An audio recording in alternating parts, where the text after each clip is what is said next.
Hey, my name is Ross Bonaime, and here's everything I did at How to Train Your Dragon Isle of Berk in Universal's epic universe. As the first portal I entered, Isle of Berk is truly stunning. It's the largest of the 4 portals, and you're immediately greeted with grand architecture, water features, and it feels like you're transported into the world of these DreamWorks movies. In many ways, this feels like the section of the park best suited for the whole family. We started off with Hiccup's Wing Gliders, which is a family coaster at the back of the land that was my favorite ride in Isle of Berk. This is a coaster that tells a story as Hiccup and Toothless send guests on a ride to teach them how to train dragons. The entire ride is narrated by Hiccup, and for a family ride it has plenty of pleasant surprises on the journey. But most importantly, it's also a ride that makes you feel like you're actually riding a dragon.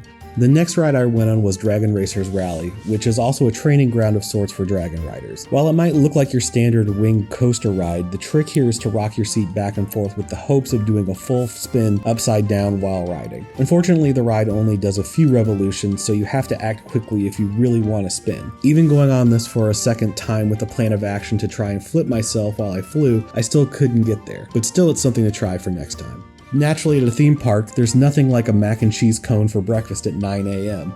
I tried the PB&J cone, which stands for pork, bacon, and jam, and it might be the best thing I ate in the entire epic universe. The PB&J worked well with the mac and cheese, and the cone was much softer than I was expecting. And for a meal that's nothing but pasta, meat, and bread, it somehow didn't feel like too much during a theme park day. I then went to try Epic Universe's only water ride, which is Fire Drill. On the ride, you go onto a Viking ship and try to shoot water at different targets throughout the land, as well as people on the other boats. The pump to use the water was a little difficult to get used to, but hitting a target and getting soaked was extremely satisfying. Not my favorite ride, but like Dragon Racer's Rally, definitely one that will get better the more times you try it out. While I didn't stop to meet Toothless and Hiccup, who have an adorable meet and greet opportunity, there are plenty of other dragons and characters you can meet across the land, including a dragon that will shoot his freezing breath at you, and other robotic dragons that roam the land and are extremely cute.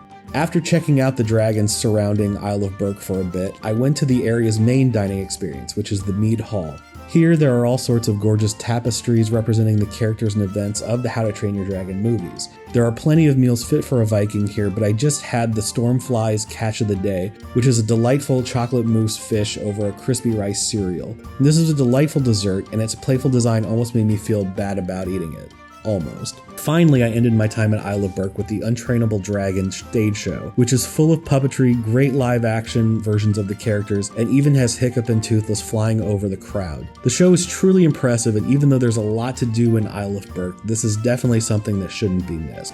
Isle of Berk was my first land in Epic Universe, and it was a great place to start with the park. The scale is unbelievable, and the amount of things to do here could take up your whole day. Even if you aren't a huge fan of How to Train Your Dragon, it's hard not to be overwhelmed by everything Universal has accomplished with this impressive section of their new park.